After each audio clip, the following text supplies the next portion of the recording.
I will continue reading The Guardian by Nicholas Sparks. This is chapter 21. After work the following Tuesday, an extra busy day at the salon since Andrea hadn't shown up and a couple of her clients had asked Julie to take care of them. Julie was pushing a cart slowly down the grocery store aisle, grabbing what she needed for dinner. Mike had promised to cook for her, and though she wasn't thrilled with the list he'd provided, she was willing to give it a shot. Despite his promises that it would be good, she couldn't imagine anything that included potato chips and sweet pickles would qualify as fine dining. But he seemed so excited about it she didn't want to hurt his feelings. She was just about finished before she realized she'd forgotten something. She was scanning the spice section, trying to remember whether he needed minced or spiced onion, when she felt the cart stop suddenly as it bumped into someone. "Oh, excuse me," she said automatically. "I didn't see you." "It's okay, I'm fine," he said. He turned around and Julie's eyes widened. "Richard?" she asked. "Oh, hey Julie," he answered, his voice soft. "How are you?" "Fine," she said. "How are you doing?" Julie hadn't seen him since the morning he left, and he looked a little worse for the wear. "Getting by," he said. "It's been hard. There's a lot I have to take care of, but you know how it goes." "Yeah," she said, "I do know. How's the hand, by the way?" "Better. Still bruised, but nothing to worry about." Then, as if squeezing his fingers closed brought back memories of that night, he looked down. "Listen, I want to apologize again for what I did last week. I had no right to get so angry." "It's okay. And I also want to thank you again for listening to me. Not a lot of people would have done what you did." "I didn't do much." "Yeah," he insisted, "you did. I don't know what I would have done without you. I was in pretty dire straits that night." She shrugged. "Well," he said, as if trying to figure out what to say next. He adjusted the grocery basket on his arm. "Please don't take it the wrong way, but you look terrific." He said it as a friend would without implications, and she smiled. "Thank you." In the aisle, a woman was heading toward them, her cart full. Julie and Richard moved to the side to make room for her to pass. "Listen, one more thing about the other night," Richard added. "I feel like I owe you something for being so understanding about the way I acted." "You don't owe me anything." "I'd like to show my appreciation. Just as a way of saying thank you, I mean. Maybe I could take you out to dinner?" She said nothing right away, and Richard, noting the hesitation, went on. "Just dinner. Nothing more than that. It won't even be an official date. I promise." She looked off to the side, then back at him again. "I don't think I can do that," she said. "I'm sorry." "It's okay," he said. "I just thought I'd make the offer." He smiled. "So, no hard feelings about the other night?" "No hard feelings," she repeated. "Okay." He took a small step away from her. "Well, I've got some things I still need to grab. See you around?" "Sure." "Goodbye," he said. "Goodbye, Richard." "So what exactly are these called again?" Julie asked.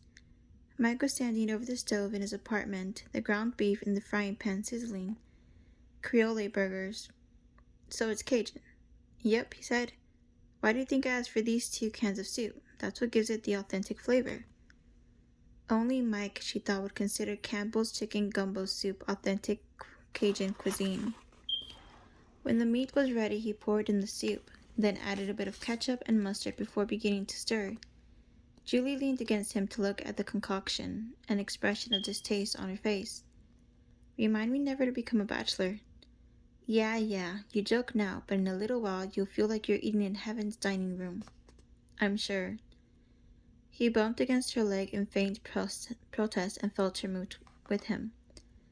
"Did anyone ever tell you that you have an occasional tendency towards sarcasm?" he asked. "Just a couple of times, but I think it was you that said it." "I always knew I was a smart guy." "So did I," she said, "but it's your cooking I'm worried about, not your brains." 15 minutes later, they were sitting at the table, Julie staring at her plate. "This is a sloppy Joe," she announced. "No," he said, picking up the sandwich. "This is a Creole burger.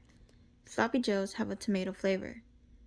"Well, you prefer the distinctive Louisiana flavor?" "Exactly. And don't forget to eat your pickle as you go. Sort of add to the whole experience." Julie glanced around the small apartment, stalling for time.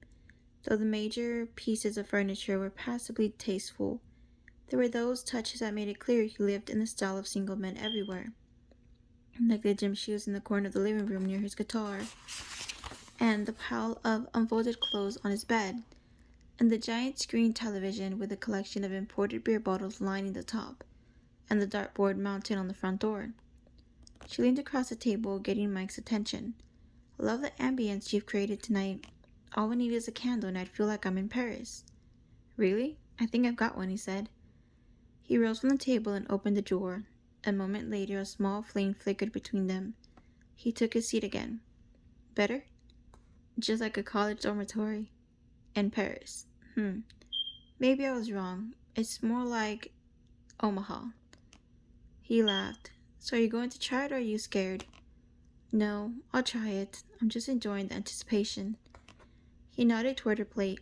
Good, then you can figure out a nice way to apologize to the chef. Julie picked up the sandwich and took a bite. Mike watched her as she seemed to study the flavor. Not bad, she said, after swallowing. Not bad. She stirred up the sandwich, a faint look of surprise on her face. Actually, it's kind of tasty. Told you, he said. It's the chicken gumbo soup that does it. She picked up the pickle and winked. I'll try to remember that. On Wednesday, it was Julie's turn to make dinner. She prepared soleil stuffed with crab meat and sautéed vegetables, accompanied by a bottle of Sauvignon Blanc. It's not Creole burgers, but I guess it'll do, Mike teased. On Thursday, they met for lunch in Emerald Isle. Afterward, while they were walking through the fine sand, Singer jabbed her in the leg with a stick he'd found. He dropped it in front of them, and when they ignored it, he grabbed the stick again, blocking their movement with his body. He looked up at Mike. Come on, he seemed to be saying. You know the drill. I think he wants you to throw it, Julie remarked. He doesn't think I throw it far enough. That's because you're a girl. She elbowed him. Watch it, Buster. There's a feminist lurking somewhere in here that takes offense to comments like that. Feminists take offense to everything that men do better. He pulled away before she could elbow him again and grabbed the stick. He pulled off his shoes and socks, then rolled up his pant legs. He jogged toward the water and waded in, high enough for the waves to roll in just below his knees. He held the stick out in front of him. Singer stared at it as if it were a fresh-cut steak. Ready? Mike asked. He cocked his arm and threw the stick as far as he could. Singer charged into the waves. Julie took a seat on the sand, pulling her knees up and wrapping her arms around them. It was cool out. The sky was broken with patches of white, and the sun peeked through the clouds sporadically. Terns started along the water's edge, looking for food, their heads bobbing like darning needles. Singer came bounding back with the stick and shook the water from his coat, soaking Mike in the process. Mike grabbed the stick, then threw it again before turning Julie's way. His shirt plastered against his skin. From where she was sitting, she could see the muscles in his arms, and the way his chest tapered to his hips. Nice, she thought. Very nice. Let's do something tomorrow night, okay? He called out. Julie nodded. When Singer returned, Julie pulled her legs a little tighter and watched them start over. In the distance, a shrimp trawler egged its way over the water, long nets spread behind it. The lighthouse from Cape Lookout flashed in the distance. Julie felt the breeze on her face as she watched them, wondering why she'd ever been worried. Putt-putt? She asked, as we pulled into the lot the following evening. She was dressed in jeans, as was he. Earlier in the day, he told her not to bother dressing up, and now she understood the reason. This is what you want to do tonight? Not just that, there's lots of stuff to do. They've got video games too, and batting cages. Ooh, she said. I'm thrilled. Ha, that's just because you don't think you can beat me, Mike said with a sniff. I can beat you. I'm like Tiger Woods when it comes to stuff like this. Prove it, he said. She nodded, a gleam of challenge in her eyes. You're on. They got out of the truck and made their way to the booth to get the clubs. Pink and blue, he said, pointing out the color of the golf balls. You and me, mano a mano. Which one do you want? She asked, plain innocent. Ha, he snorted. Keep it up and I'll show you no sympathy on the course. Ditto. A couple of minutes later, they reached the first hole. Age before beauty, she offered, motioning to him. And Mike feigned a look of offense before putting the ball in place. The first hole required the ball to travel through a rotating windmill before it descended to a lower level where the hole was. Mike steadied himself over the ball. "Watch and learn," he said. "Just get on with it." He hit the ball straight and it passed through the opening in the windmill. After leaving the tube, it ended up less than a foot from the hole. "See? It's easy." "Step aside. Let me show you how it's done." She put her ball down and hit it. It bounced off the blades of the windmill and came back to her. So sorry," Mike said, shaking his head. "Too bad." "Just getting warmed up." She took a little longer before pulling back and hitting the ball again. This time it made it, and when she looked to see where it would end up, she saw it rolling toward the hole before it vanished from sight. "Nice shot," Mike conceded. "Lucky, though."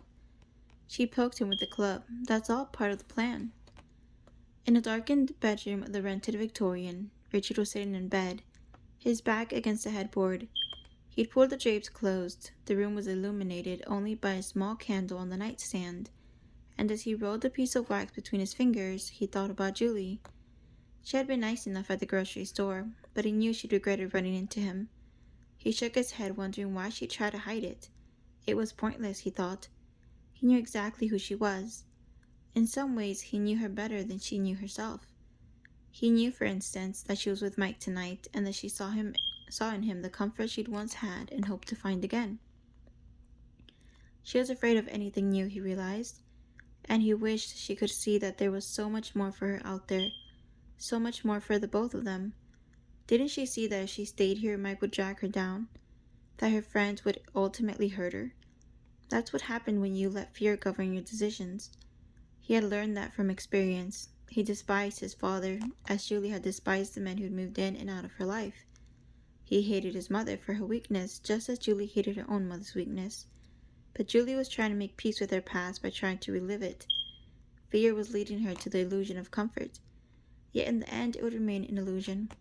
She didn't have to end up the way her mother had. She didn't have to lead the life her mother had. Her life could be anything she wanted it to be, as his was. "Lucky shot," Mike cried again.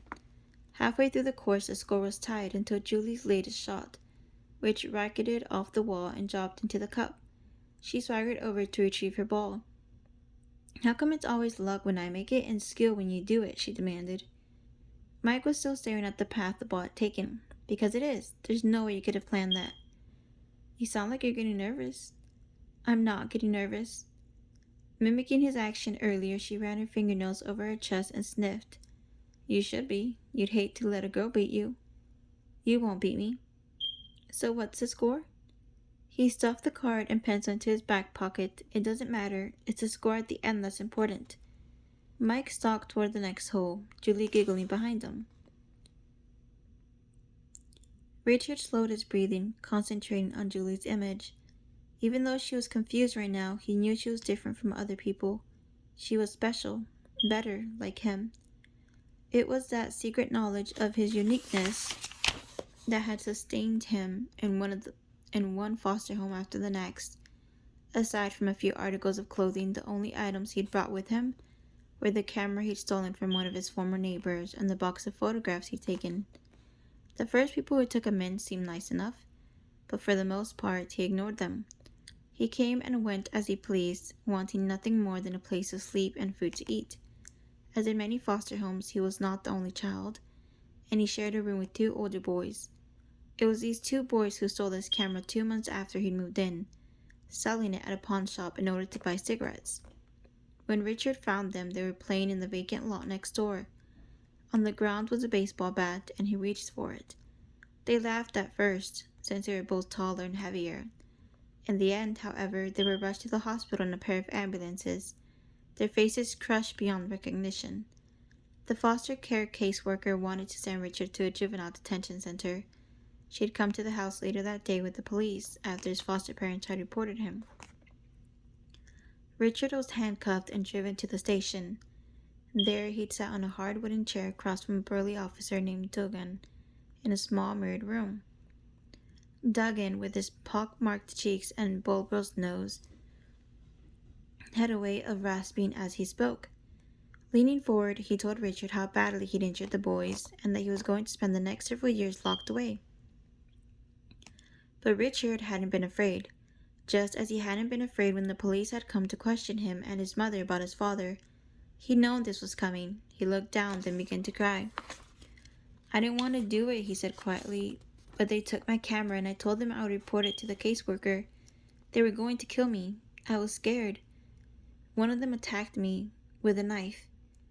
With that, Richard opened his jacket and dug and saw the blood. Richard was taken to the hospital. He'd been slashed across his lower stomach. The only reason the wound wasn't more serious, Richard claimed, was that he'd managed to twist free from their grasp at the last minute. Duggan found the knife on the warehouse roof, exactly where Richard said he'd seen one of the boys throw it. The two boys, not Richard, were sent to the juvenile detention facility, despite their pleas that neither of them had ever touched the knife, let alone slashed Richard with it. But the man at the pawn shop said he'd bought the camera from them, and no one believed their protests. They both had records, after all. Years later, Richard saw one of the boys in the neighborhood walking on the opposite side of the road. He was a man by then, but when he saw Richard, he froze. Richard simply smiled and kept on walking, remembering with disdain the cut he'd so easily inflicted upon himself. Richard opened his eyes. Yes, he knew from experience that all hurdles could be overcome. Julie simply needed the right person to help her. Together, they would be able to accomplish anything but Julie had to want him to do this for her. He needed her to accept what he had to offer. Was that too much to ask? "What's the score now?" Julie asked. They were on the final hole, Mike looking serious now.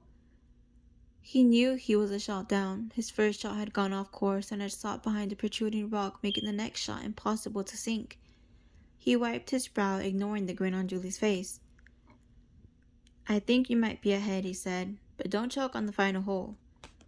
"Okay," she said. "Because you might lose if you do." "Okay."